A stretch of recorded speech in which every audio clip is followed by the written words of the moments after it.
December 1944. Hitler wages one last desperate attack. It's really hard to believe, but it happened. We had been surprised and were in trouble. The bloodiest battle in American history. They would like hugging each other and just shivering from scared. Never had seen such a thing before. Because after you're in combat a while, dying is a lot easier than living. Battle of the Bulge, tonight on American Experience.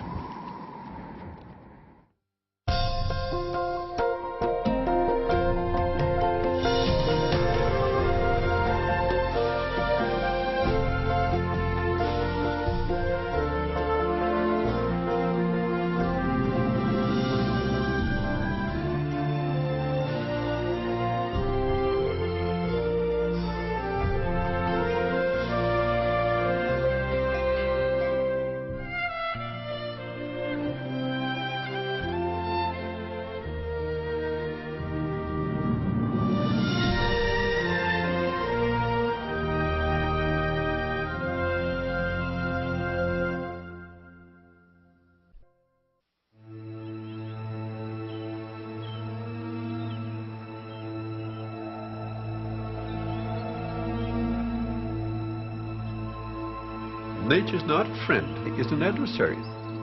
And yet you must admire the beauty of it. And also you must admire the danger. It is so efficient as a danger.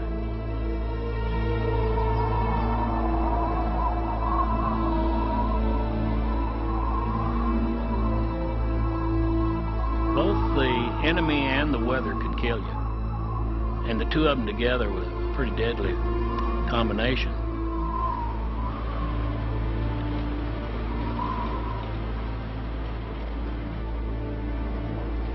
The snow was very, very heavy. The cold was down around 0. The fog was dense, so you really couldn't see much beyond grenade range.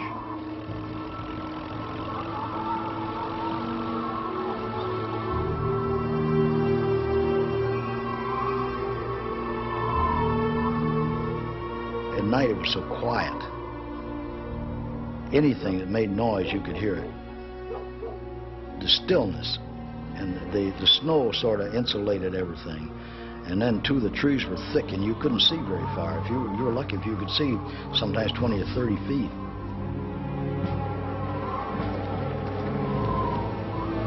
There's nothing out there in the woods and in the trees that have any compassion towards me. It seems like that you're in this deadly struggle under miserable conditions, and the whole universe is united against you.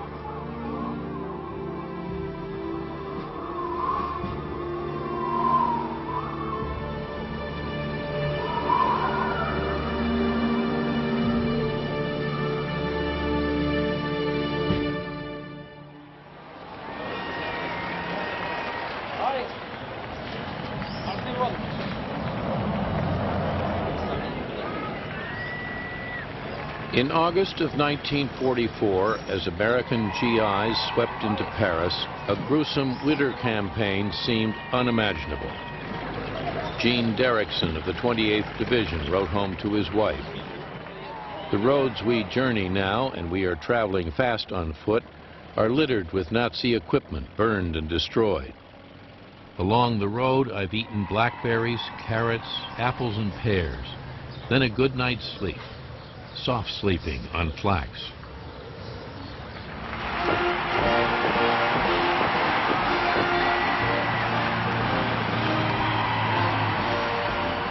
Four months before the Battle of the Bulge, Derrickson and his division led the parade through Paris, past the reviewing stand where the brass stood. And where the brass stood was clear. Hitler was now on the run. Ike had a standing bet. The war would be done by Christmas. To be present when this triumphal march took place was as though it was a reward for the victories won and the enemy defeated. People were hugging and kissing and giving people things. It was a kind of a delirium.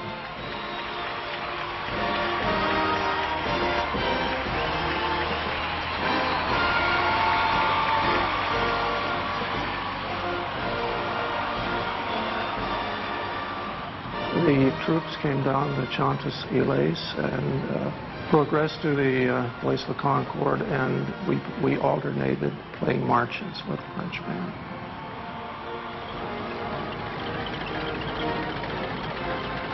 There was just wall-to-wall people everywhere, and they were cheering and grabbing the soldiers and hugging them. Boy, that was beautiful.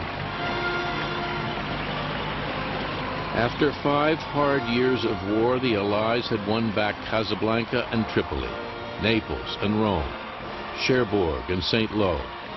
The list of victories seemed to grow each day. It looked to us as though we had certainly turned a corner.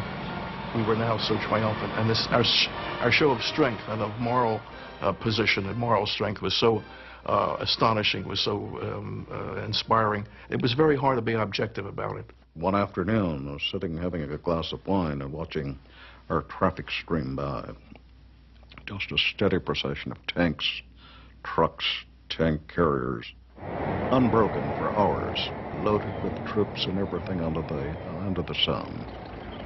It was a feeling that, by golly, any nation that can produce all of these things, ship them all the way across the Atlantic, all the way across France, and chase the German. This was a country that could do anything. We had a grand ride right across France. We were not held up anywhere, and we went all the way onto the Siegfried Line. The German was running very, very hard. Once the Gestapo was ushered out of Paris, Allied staff officers and war correspondents reclaimed the bar at the Ritz. Restaurants reopened, fashion shows came back. Women could hope for silk stockings again. The War Department was shifting troops over to the Pacific. For the first time in years, U.S. production of tanks, ships, and ammunition was allowed to dip.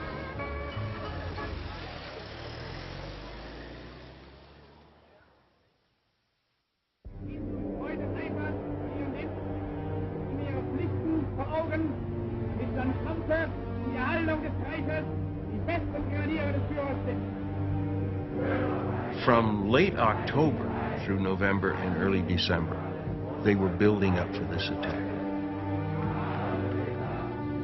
Their production level reached its highest in the fall and winter of 1944.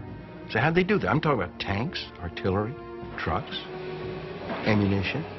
They were cranking it out in these underground factories that had somehow evaded our Air Force. The German counterattack was conceived and planned by one man, the Reichsfuhrer Adolf Hitler. Hitler was, by his own lights, a man of destiny. For him, Germany's suffering was merely a test of its will. He'd seen 4 million Germans killed, wounded, or taken prisoner. No matter, he would create a new army with a fancy name, the People's Infantry, the Volksgrenadier.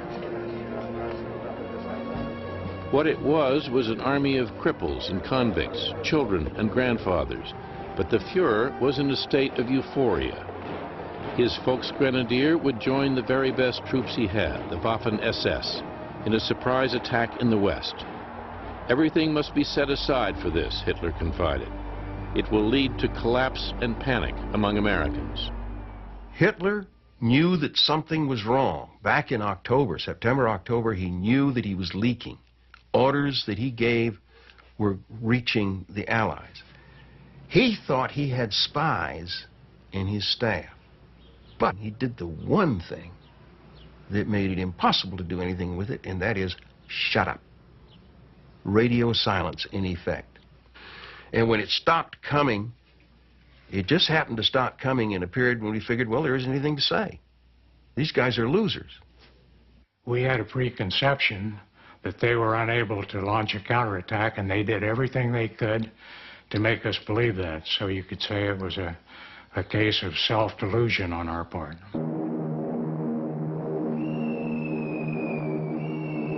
Allied planes were bombing Berlin at will. The Russians were destroying the Wehrmacht in the east. There was speculation that Hitler was already dead. In fact, he had retreated to an underground bunker, cut off from even his highest commanders, poring over maps, planning his last great attack down to the smallest detail. The Battle of the Bulge, the base of it really was an 80-mile front running from southern Belgium down to Edelbruck in the middle of Luxembourg. The Ardennes.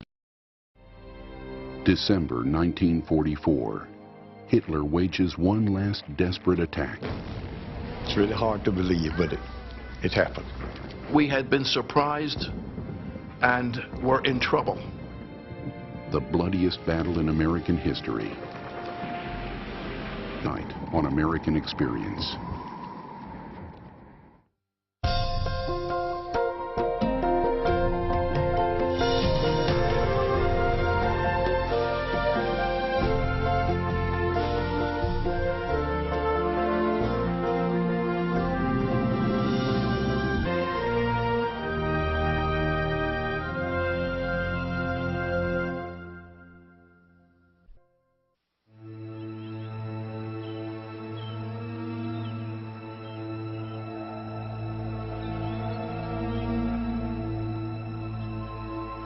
Nature's not They would like hugging each other and just shivering from scared. Never had seen such a thing before. Because after you're in combat a while, dying is a lot easier than living. Battle of the Bulge. Tonight.